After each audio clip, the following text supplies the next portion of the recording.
Hello, everybody, and welcome to another edition of Charts with Dan. I am back in the home studio today to cover some big box office news because one of the what seemed to have been most anticipated movies of the summer opened this past weekend. James Gunn's The Suicide Squad, a quasi-sequel, quasi-reboot to 2016's Suicide Squad, and it made some notable box office noise, but not in the way that a lot of people were expecting. So we're going to talk about why the movie opened the way that it did. There are lots of factors to talk about. We're also going to look at the streaming charts, the rest of the box office charts, international, worldwide, you name it. But let's start off with the weekend top 5. And the number one movie was The Suicide Squad, but it was far below where many expectations were, even tempered expectations with COVID, with the resurgence in cases. It was thought that the $30 million threshold was a pretty smart bet for the movie. It actually came in below that, $26.2 million in the number one spot. We'll get to the rest of the top 5 in just a moment, but really we do need to break down The Suicide Squad because this is one of the more surprising results for me this past summer. Now, we've talked about the fact that all bets are off. There is no normal, there's no judging things the way that they used to be because things change on a week-to-week basis. We're in a much different place today than we were even a month ago as far as consumer confidence, as far as people going into the theaters, but I don't think that there is one answer. When you look at this $26.2 million number, I don't think there's one factor that was the only or the main contributing factor to what happened. And I know it's the more boring answer. It's fun to just run and say it was COVID. I think that there's actually a combination of things. So let's break down the reasons why I think we had an underperformance from the Suicide Squad, at least at the box office. We also got a kind of a taste of what the streaming numbers were, which also weren't really blockbuster numbers. So let's break down all of it. Talk about why the Suicide Squad may have posted a lower number than was expected. And number one is COVID. The fact that we have higher cases right now. The cases are climbing. It's back in the news. And just anecdotally, just looking at people on social media, looking at, friends that I talked to, I know that there were some people who had made plans to go see the movie in theaters this weekend that did not follow through on those plans. They either watched it at home on HBO Max or decided to just delay viewing of the film altogether. So while I don't think that it is the main reason why the number was lower, I think that it is a reason why the numbers are lower. However, you can't just put a blanket statement and say like, oh, it was definitely only COVID, because just last week we had a movie in Jungle Cruise that overperformed expectations at the box office, and we were in roughly the same place last week as we are this week. So it's not just as easy as saying that COVID is keeping people away from the movie theaters. That's one reason.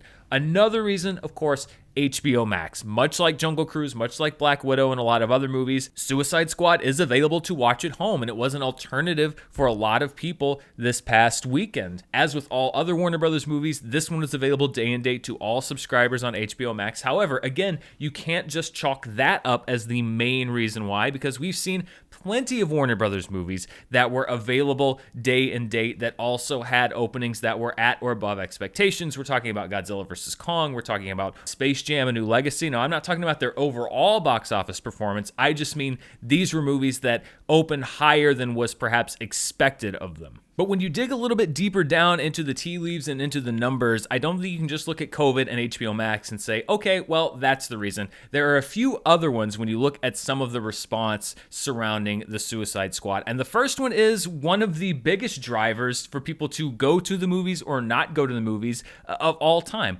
which is word of mouth. Critics loved the Suicide Squad. I gave it a great review. Most critics gave it a positive review. It's the second highest reviewed film of the DCEU, behind Wonder Woman if you look at it just on the binary Rotten Tomatoes score. But when you look at what people who actually went to the theater to see the movie said, they gave it, when you look at CinemaScore, a B+.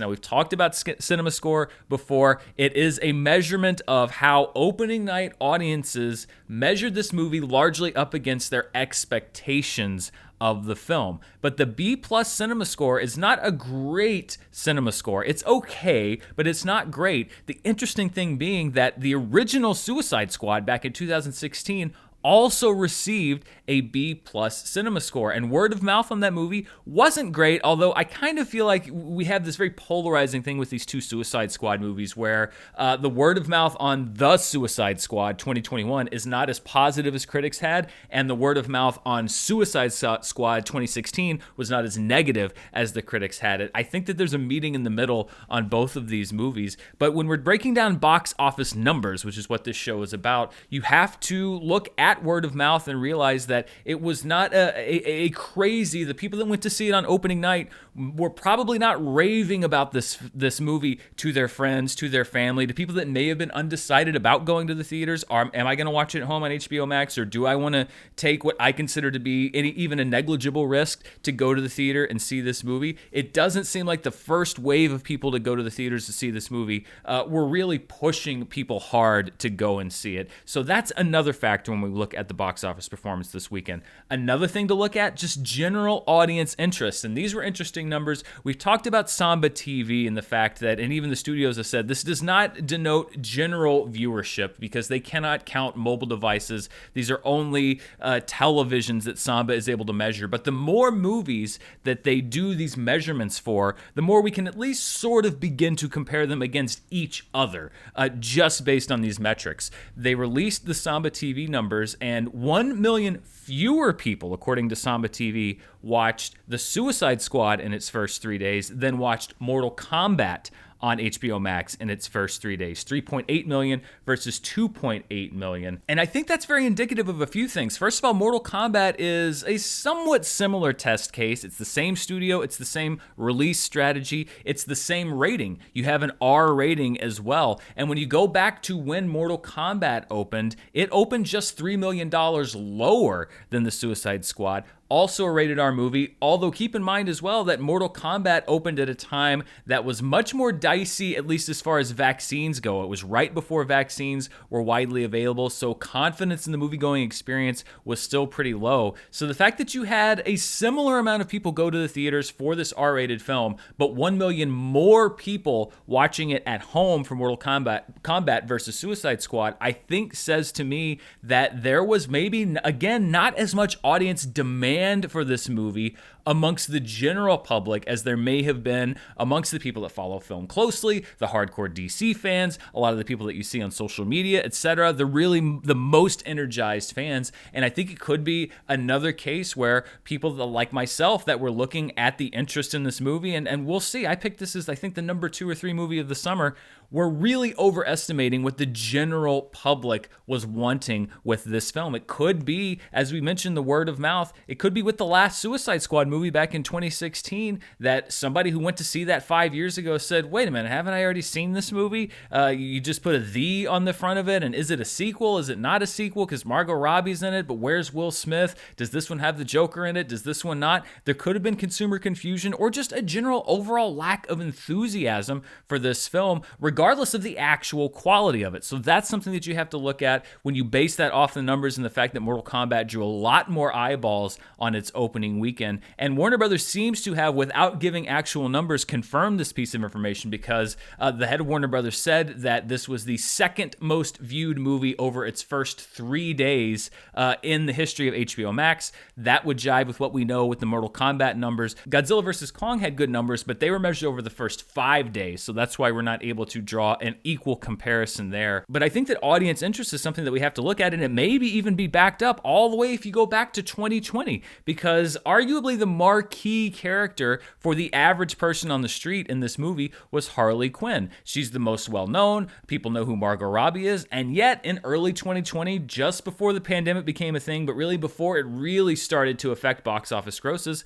Harley Quinn's solo movie, ostensibly along with, Birds of Prey, didn't blow the doors off of the box office, which may have been an early indicator that Harley is not going to be a huge selling point for this movie in particular. And when you go beyond Harley, I mentioned you don't have the Joker, you don't have Will Smith, you have some great actors, but no real breakout characters. And so it might just be that the new stuff that was being offered in this film wasn't enough to entice the average person. And then you have to look at the R rating. That is always going to drive, except for in cases like Deadpool, attendance down because you have fewer potential eyeballs. It's a restrictive rating, so it's not like PG-13 where even a 7 or 8-year-old can go to a PG-13 movie. Here, domestically, if it's rated R, you have to be accompanied by an adult. And so there are fewer potential eyeballs that are going into the movie to begin with. So it's all of these elements all combining together. The restrictive rating, the lack of interest, COVID, streaming. I think all of this really combined in a bad way, if you're Warner Brothers, to deliver an underwhelming opening for the film. Because, of course, if the numbers were lower than you'd anticipated, you would want to, as a company, at least be able to say, but the streaming numbers were off the charts. They weren't able to really deliver that either. So I really, when this is so hard because I'm used to playing this game and doing this analysis in a world of black and white, facts and figures, numbers, attendance figures. You know exactly how many people went to a movie, and we are entering a completely new era where what's a hit, what's a flop. We talked about this last week with the Scarlett Johansson lawsuit. This is now going through the legal system as far as how do you measure success in this new era. I think it is safe to say, though, from a box office perspective, The Suicide Squad was a disappointing opening, even in the COVID era. From a streaming perspective, who knows? Nobody knows how many people, how many subscribers to HBO Max The Suicide Squad drove there.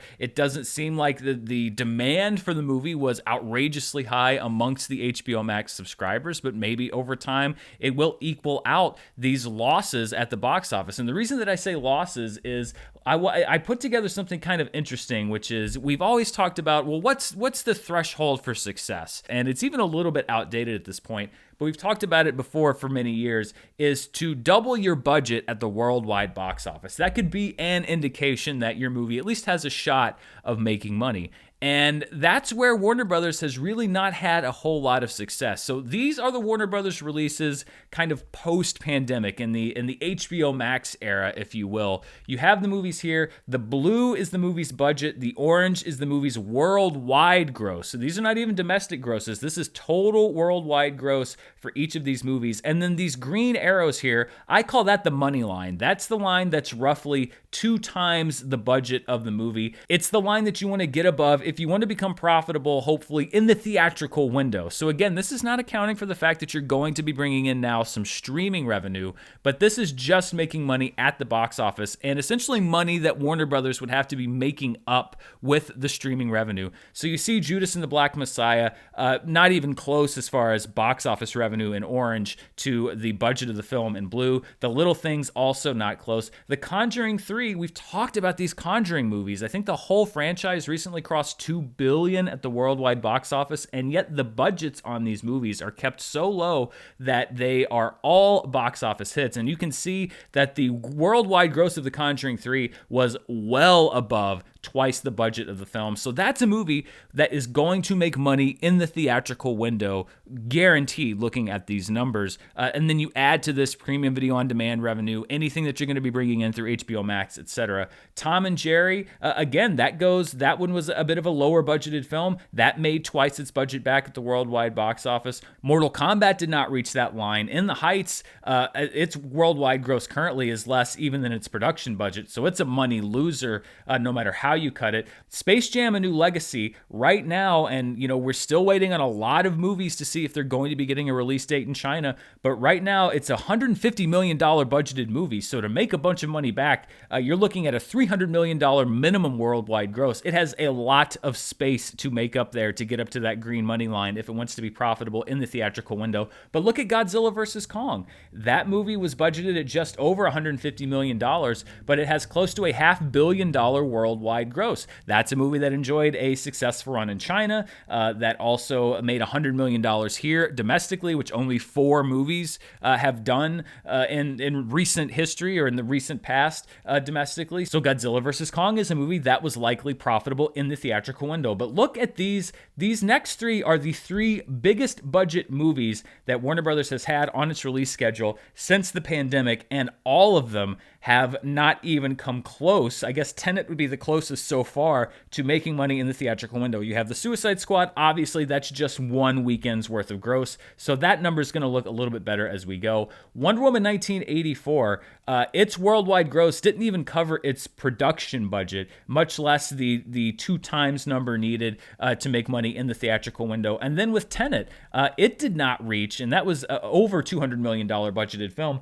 It did not reach a worldwide gross that would make it profitable in the theatrical window. So it's not so much that it's surprising that these movies aren't making back their money theatrically, because it's a troubled market. What this is really meant to highlight, this chart, is what Warner Brothers is having to make up. This is what, if they want to make money on these movies, they have to basically cover the gap between those orange graph lines and that green money line with things like premium video on demand revenue, HBO Max revenue, streaming, etc. That's the money they're trying to make up, and that's the big question mark. That gap is a huge question mark. Are they making up that money? We just don't know. And that's why when I talk about how difficult it is to analyze whether a movie's a hit or a flop, it's because of that area right there, that gray area of money that we just don't know about. So I think over time, we are probably going to get somewhat of a good idea of what these movies are doing. But as with the Suicide Squad, there are so many factors at play right now. We just don't know how these movies are doing. I can't call the Suicide Squad a flop. I can say that it had a very disappointing opening,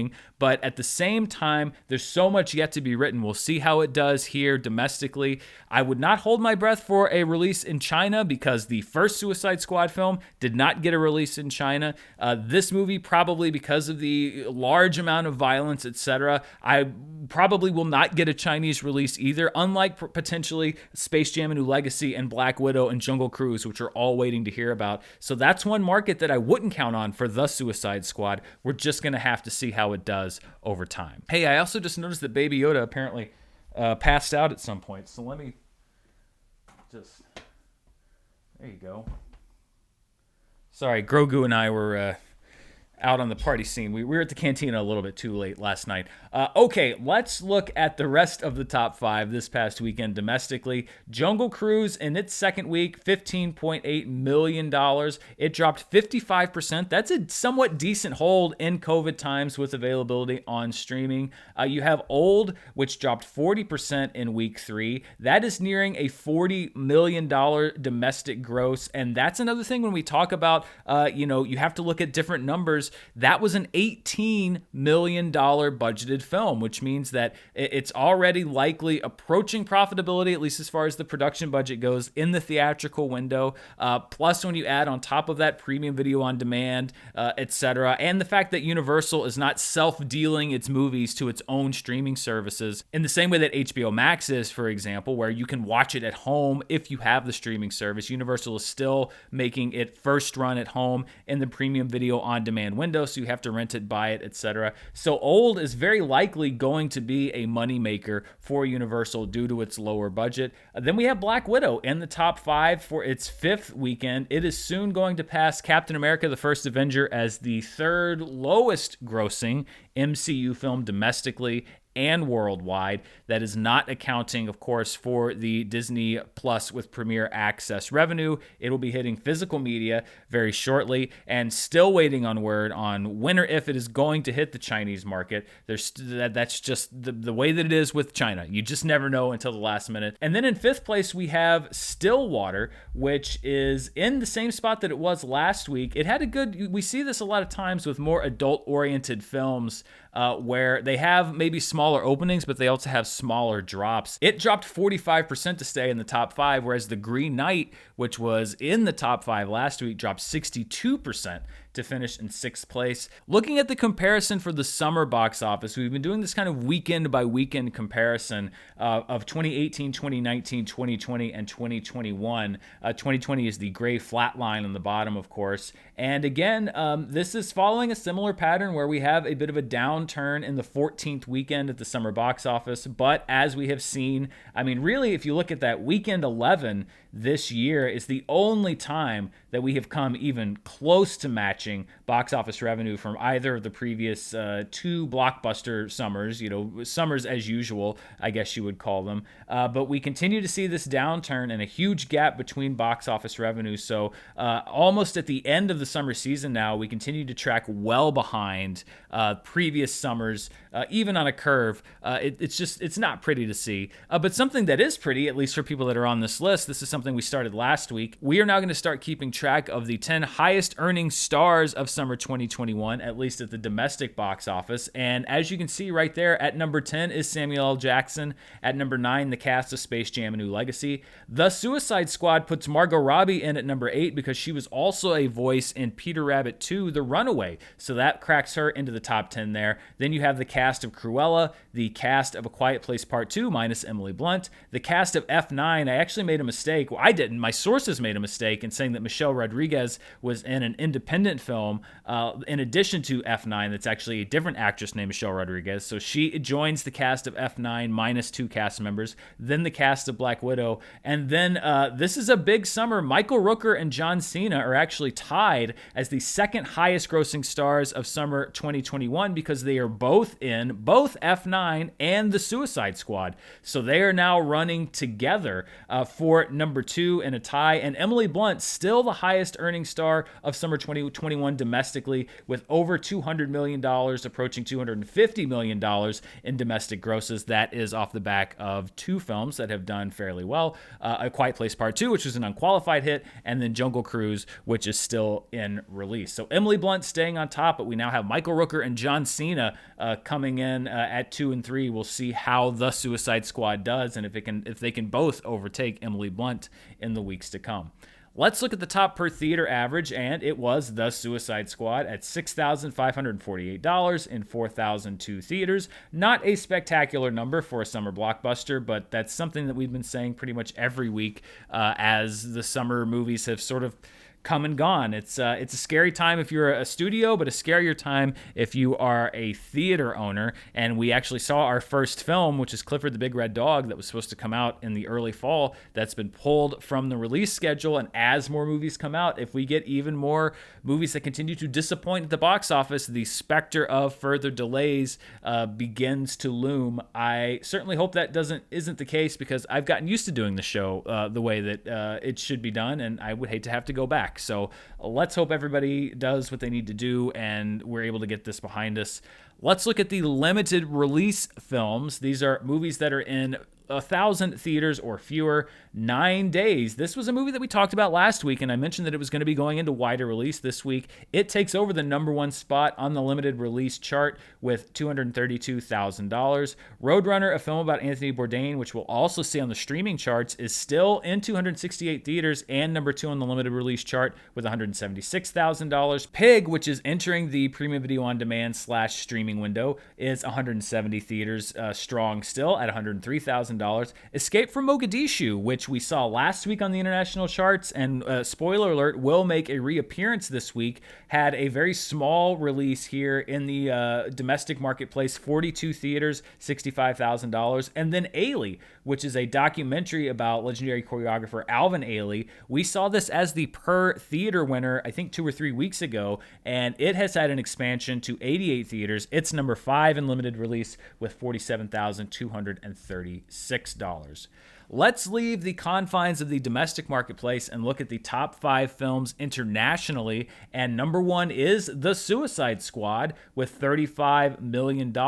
Number 2, Raging Fire, a movie that topped the charts last week, is still going strong with $21.5 million. Jungle Cruise at number 3 with $15.1 million. F9 at number 4 with $12 million. And then, as I mentioned, on both the limited release chart here and also internationally, Escape from Mogadishu, largely in the South Korean marketplace, at $9.5 million. So when you take the international market, you combine it with the domestic market, we get the top 5 worldwide highest grossing films. And those are very similar to what we already saw. The Suicide Squad was the number 1 movie worldwide with $61.2 million. That number was anticipated to be closer to $70 million.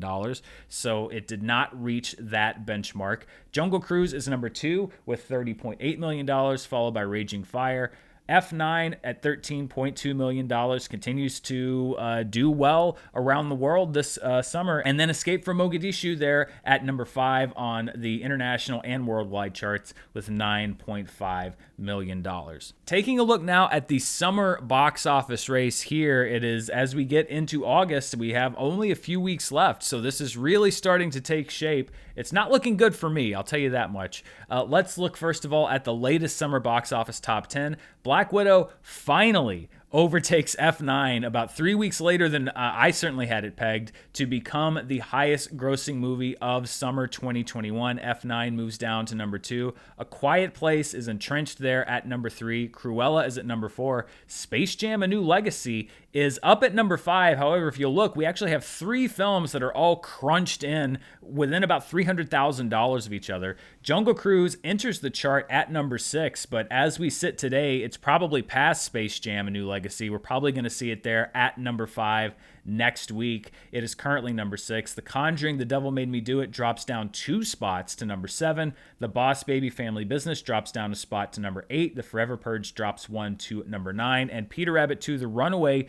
drops 1 to number 10, although looking at the numbers, Old is nipping at its heels. So depending on how the Suicide Squad does in week 2, we'll see if Old might be able to jump onto that chart. I'm not really sure if it's going to, but it is currently running close to Peter Rabbit 2: The Runaway. Looking at my summer 2021 predictions, Black Widow, I predicted it number 1. It is currently number 1. There you see the Suicide Squad. I predicted it to be the number 2 film of the summer. It is not going to be. I'll tell you that right now. It is not going to be, and based on the debut, we'll have to see what the legs are like on this movie. I mean, there's a scenario possibly where it doesn't even make the top 10.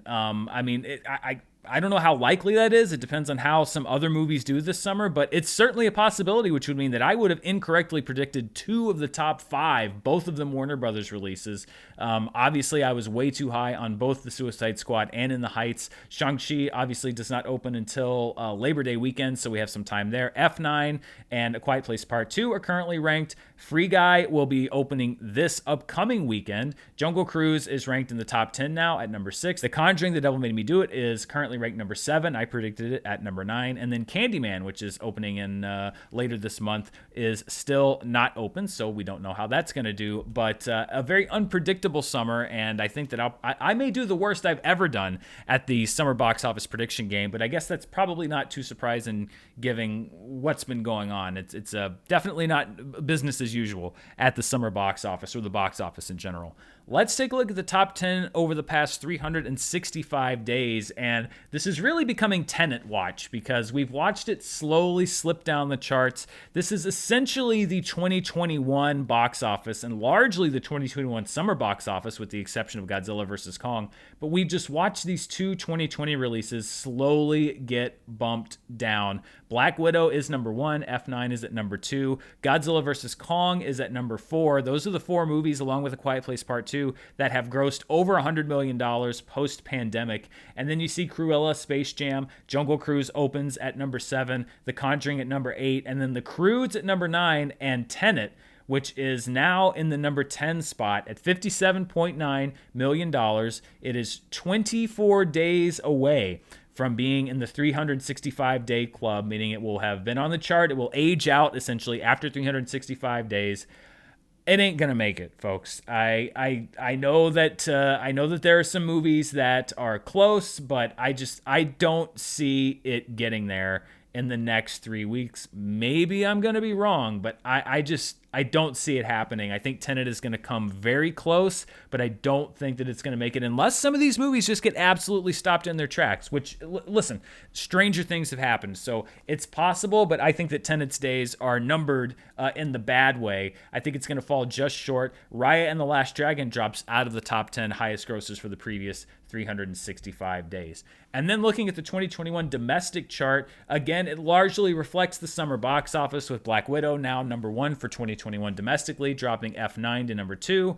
A Quiet Place, Godzilla vs. Kong, and Cruella rounding out the top 5. Space Jam: A New Legacy moves up 1 spot to number 6. Jungle Cruise opens at number 7, although that is going to be moving up on the chart starting next week. The Conjuring: The Devil Made Me Do It drops down 2 spots to number 8. The Boss Baby: Family Business at number 9. Riot and the Last Dragon drops down 2 spots. It's now at number 10, and that now knocks out Demon Slayer the movie, with Jungle Cruise joining the chart. So that is now out of the 2021 domestic top 10. Of course, it's still number 1 on the 2020 worldwide chart, as we talked about earlier this year. Let's look at the 2021 worldwide chart. Hi Mom is at number 1. Detective Chinatown 3 is at number 2. But still gunning for that number 2 spot is F9. It continues to chug along. It's now about $38 million behind Detective Chinatown 3. Can it get to that number 2 spot? We'll see. Godzilla vs. Kong at number 4. Black Widow at number 5 with $350 million. It surpasses that mark.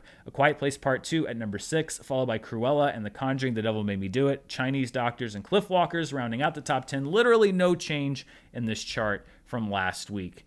So before we go to what people are watching at home, let's do a flashback to a previous box office weekend, and this seemed appropriate. We're going to go back 5 years to August 5th through the 7th, 2016, and that is when we saw the debut of Suicide Squad, the original movie, to $133.6 million, over $100 million higher than its R-rated sequel/redo. So that was obviously a much different time at the box office. That was a PG-13 rated film. It came in with a lot of hype, and it blew the doors off the box office. It's still, I believe, the highest August opening of all time. Jason Bourne, in its second week, was the number 2 grosser at the number that really the Suicide Squad opened close to it 5 years later in the number 1 spot. Bad Moms in its second week was at number 3. The Secret Life of Pets in its 5th week, a surprising run that summer from the Illumination film, at number 4. And then Star Trek Beyond in its 3rd week, fading fast at number 5. We have yet to get another Star Trek theatrical film since that movie was released 5 years ago. Before we wrap up, as always, let's take a look at what people are watching at home on the streaming charts, and we will start with Amazon at number 1, F9, premium video on demand. People getting fast and furious on Amazon with that number 1 spot. At number 2, The Hitman's Wife's Bodyguard, people buying that movie at a rate to get it at number 2. The Forever Purge, available premium video on demand at number 3. Wrath of Man, the rental window open at number 4. A Quiet Place Part 2, the 4K rental at number 5. Roadrunner, a film about Anthony Bourdain, which we still see on the limited release charts, is also available as a premium video on demand film at number 6. The Conjuring: The Devil Made Me Do It, also available on premium video on demand at number 7. The rental of Nobody at number 8. The HD rental of A Quiet Place Part 2 at number 9. And News of the World popping back up onto the chart at number 10. That was a mainstay more toward the beginning of the year, particularly during awards season. Let's see what people are watching on iTunes through their Apple devices, and the premium video on demand of F9 is number 1 on iTunes. At number 2 is Pig. It went right to the buy-rent window with Nicolas Cage, so you can now rent this movie if you so desire. I highly recommend Pig. It is one of my favorite movies of the year. Nicolas Cage is great in this movie. If you're looking for a movie to watch at home, Pig is a unqualified recommendation from me. A Quiet Place Part 2 at number 3. Wrath of Man at 4. Godzilla vs. Kong in the buy-rent window at number 5. The Hitman's Wife's Bodyguard at 6. Roadrunner, a film about Anthony Bourdain, is at number 7. At number 8, one of my favorite films from 2020, Minari. It is available as a 99-cent rental. If that deal's still going on, it was as of late last night when I was making this chart. If you can still rent this movie for 99 cents, I also highly recommend that. It's an Oscar-winning film. It won Best Supporting Actress. I really, really, really like that movie, so that's a great deal on iTunes, and it's one of the top 10 movies on their chart. At number 9, Nobody, and at number 10 in the buy-rent window is Dream Horse, starring Toni Collette. And come on, what else do you need to know? Starring Toni Collette. Wonderful words to hear in front of any movie. And then finally, let's look at what people are watching on Netflix. Let's look at the streaming service overall. At number 1 is the Netflix series Outer Banks, followed by the Netflix original movie Vivo, debuting at number 2. Then the series All American at number 3. The Netflix series Cocaine Cowboys at number 4. The Netflix series Hit and Run at number 5. Aftermath at number 6. Top Secret UFO Files, a new Netflix original series, always looking at aliens and fun stuff, at number 7. The Vault at number 8. The Losers joining the chart at number 9. And then, because the gods have willed it and a giant hand will pop up out of the ground and swallow us and eat us alive if this falls off the chart, Coco Melon is at number 10 overall on Netflix. That is a close call. We came very close to planetary destruction there. And finally, looking at the top 10 Netflix movies, the original movie Vivo at number 1, Aftermath, The Vault, and The Losers at numbers 2, 3, and 4, Major Pain at number 5. Why not? The Netflix original movie The Swarm at number 6, followed by Resort to Love at number 7. Palms and the Net are at numbers 8 and 9. And then at number 10, Rurouni Kenshin, The Beginning, which I actually got confused with the previous Rurouni Kenshin film last week. That is a different one than we talked about last week. It's very hard for me to keep it straight. So that stays on the chart at number 10. And that wraps it up for charts this week. This upcoming weekend, we have 3 movies hitting wide release here domestically. We have the horror sequel Don't Breathe 2. There's also the Oscar hopeful Respect, starring Jennifer Hudson, a biopic about Aretha Franklin, and the Ryan Reynolds film Free Guy. You can currently find a review for Free Guy, which I quite enjoyed, right here on the channel. I'm a little worried about its box office prospects, to be honest, because nothing really seems to be hitting, although this is one of those movies that will only be available in theaters. You won't be able to get it streaming anywhere. Perhaps that will show at the box office, or perhaps people are just going to continue to stay away. We'll see. Join me here next week as we break down the performances of all of those films, as well as any other box office news that might have broken. Thank you so much for watching the show. If you want to see even more of what I'm up to, you can check me out on Patreon at patreon.com/Dan Murrell. I have movie watch-alongs, commentary, a movie club, all that fun stuff. And also, please stay tuned here to the channel. I'll be putting up reviews. There will be a review of the new Marvel animated series What If, the first 3 episodes here on the channel tomorrow morning. You can look out for that. I'm also going to be heading to the theaters or sitting at home and renting or doing whatever I can to watch as many movies as I can to bring you reviews here as well. We're getting close to 100,000 subscribers, which is so exciting. So I really would like to try to get there, probably not by the end of the summer, but maybe sometime in the early fall. Thank you so much to everyone who's already subscribed. If you like what you're seeing, please like, share, subscribe, recommend the channel to your friends. I really appreciate it. I know that my take on the box office isn't the most attention-grabbing one, but I love doing this show, and I love getting into the nuance of these numbers. Even if it's not the most interesting take on the box office, it's my favorite take on it. So thank you to everyone who's watching, and please, whatever you do, stay safe out there. I'll see you next time. Bye.